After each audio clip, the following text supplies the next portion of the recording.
60/40, part 2. Same rules apply if you've seen the first video. Okay, so since the dog cried and whined, I took it out and then it didn't even go to the bathroom, so I put it back. Now, I'm going to have to take the dog back out again in a few minutes, I'm sure, but at the same time, let me try to hurry up and get through this. As I was saying, you have two obstacles in life. You have the 60% of people who do what the hell they want to do versus the 40% of people, in which I fall into, who do the right thing. Alright? Now, the reason why I'm making this video is really quite simple. A lot of people don't even realize they're in the 60%. But they know they're there, they just don't give a damn. That's pretty much how that fixed itself right there when I just said that. Because here's the thing. There are a lot of people who preach stuff but don't practice it. And there's the thing with going to church every Sunday and asking for forgiveness only to turn back around on Monday and be a pain in somebody's ass. Why are you going to church and asking for forgiveness if you're going to turn right back around on Monday and do the same dumb shit that you asked for forgiveness for in the first place? 60% of you are doing that. I don't fall into that category because the way I see it, I'm not here to get on your nerve intentionally. I'm not here to cause you problems in your life intentionally. I have a job to do, and I'm going to do it. Now, if that causes you problems, then I'm sorry for that. But I'm going to do my job, whether you like it or not. I have gotten in trouble on my job for being in the 60%. Now, a long time ago when I first got the job that I'm currently doing, I clean at a nonprofit, and one of the customers, I had to be out of the building by a certain time. And this is why I'm now in the 40% percentile. Because I used to be in the 60% percentile. I actually used to walk the line of doing both. But I lean more to doing the right thing because it's the right option at the time, all the time, versus doing what I want until the right thing is the only option. So, on the job, I moved a customer that I wasn't supposed to move. But I asked him to move like 4 times. With manners. I was awful polite about it. Like god awful polite. I had the one spot that I had to clean and he just refused to get out of the way. So I'd go and do something else. I'd come back. Could you please move? He said, okay, but he never moved. So I'd go and do something else. I'd come back. Could you please move? He still wouldn't move. So I'd go and do something else. Now the job's all done, but that one spot needed to be vacuumed before other customers came in. I asked him to move again, and he didn't. So me being in the 60%, I reached, fuck it. And I rolled his little wheelchair out the way. By the time I got home, I was almost fired for that. So I decided that, maybe I just need to keep doing the right thing and not do what the fuck I want. Now, have I been on trouble with the job before? With other customers, yes. But not for something that could really get you fired, but just because of the way I talk.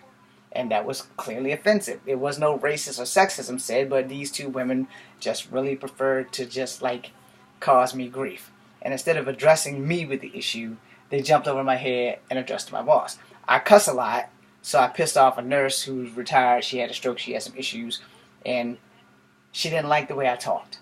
And 9 times out of 10, I'm usually out of there before the customers come in the first place, so I don't have to watch my damn mouth. So, but when we were in martial art class for the center, she didn't like the way I cussed when I did something wrong. And it wasn't like I said F-bombs or anything. I just said damn a lot, because damn is clearly my favorite cuss word.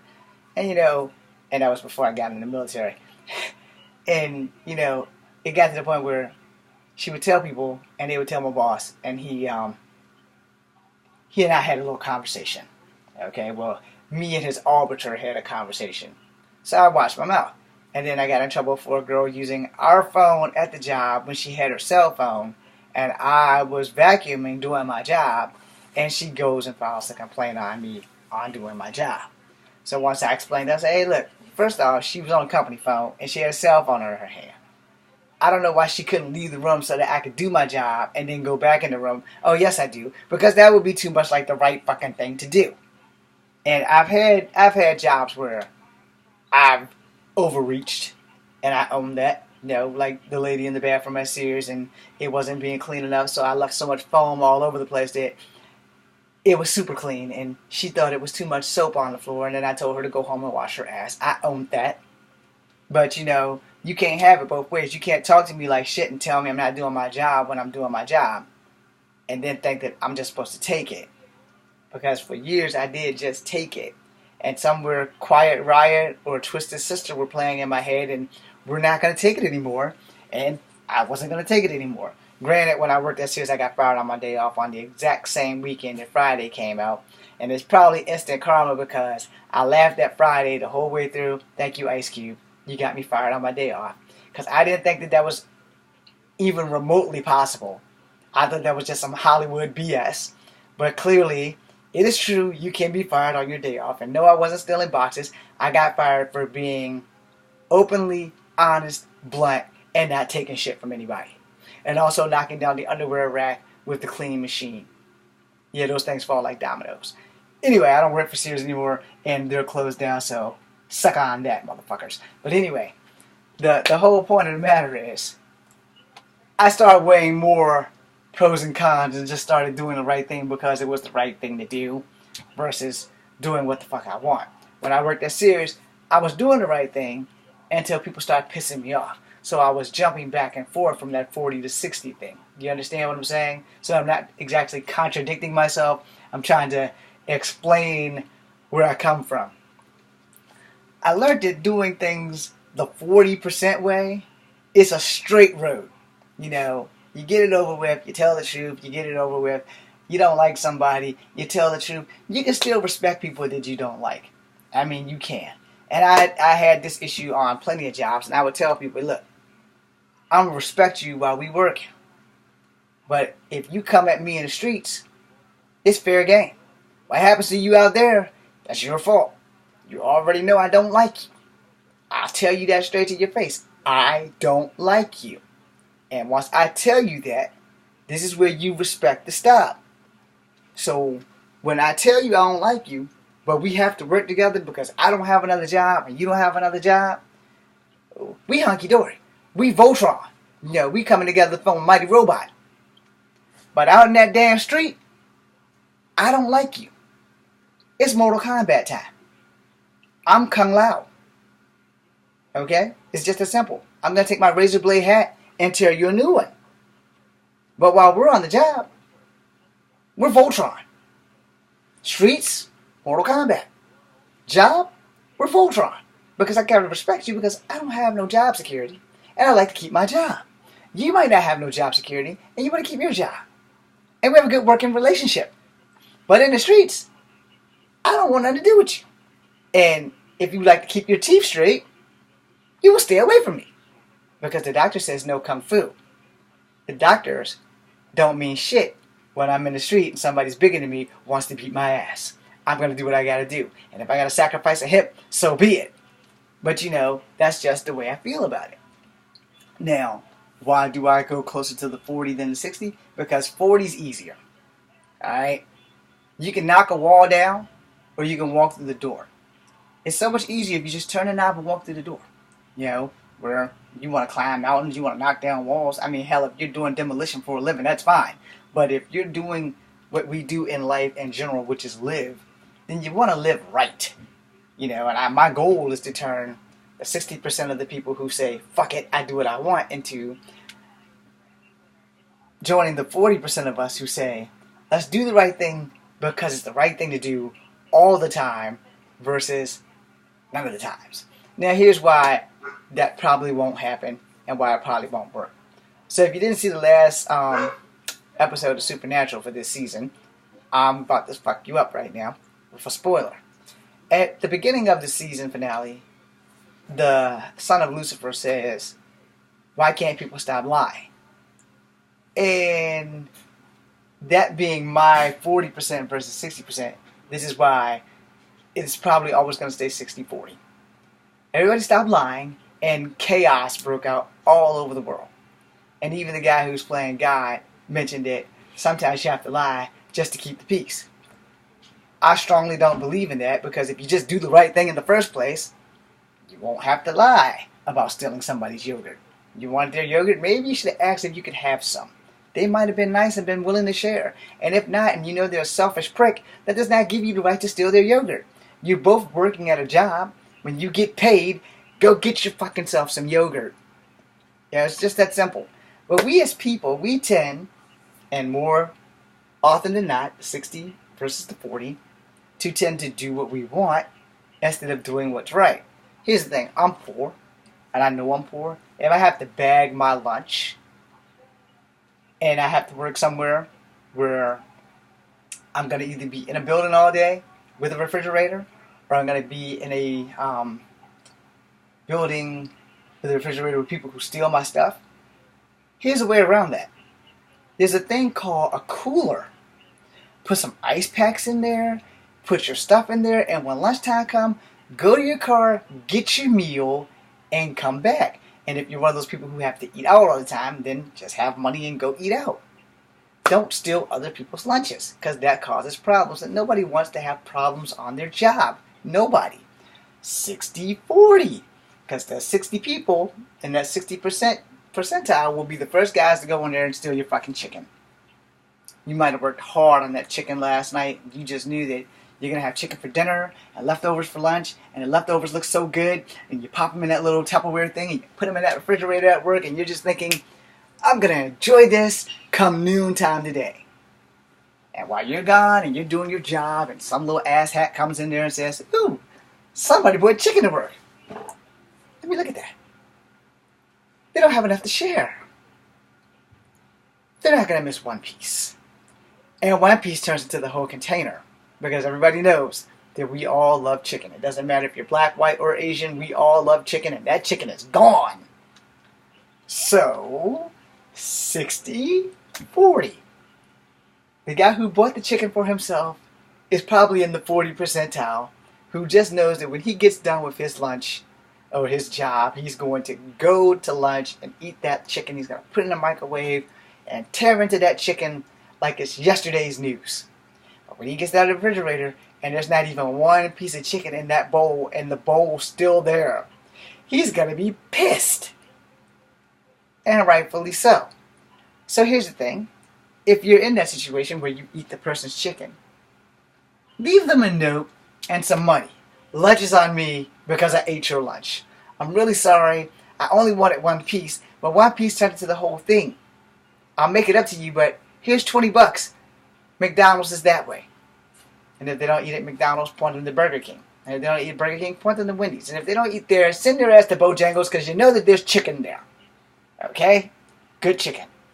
So, again, 60% of us, and more of you than me, versus the 40% of us in which I fall into, choose to do what they want versus doing the right thing, unless the right thing is their first, last, and final option.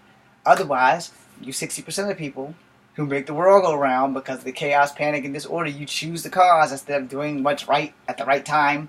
Instead of that, you choose to climb a mountain, break down a wall, try to jump out of a plane with a broken parachute before you realize that, you probably should just stayed on a plane until it landed. But that's what we do. I'm James Williams Jr. I hope this video made some sense to y'all about the 60-40. And I hope you guys understand that sometimes doing the right thing is hard. Okay, let's get honest. Most of the time, for some people, doing the right thing is hard. But for me, doing the right thing is the best thing, the easiest thing, and that's what I choose to do. You don't have to follow my rules. You don't have to live my life. I don't have to live your life. But I would like you to take this stuff into consideration because learning experiences, you have two ways of learning. Okay, technically you have three, but you basically have two ways of learning. You have the easy way and the hard way, and then that thing right down the middle, which is the right way. And most people prefer the easy way because it's closer to the right way than the hard way, which is nowhere near the right way. So you make the choice. Do you want to be in the 40% of people who do the right thing because it's the right thing to do, no matter the consequence?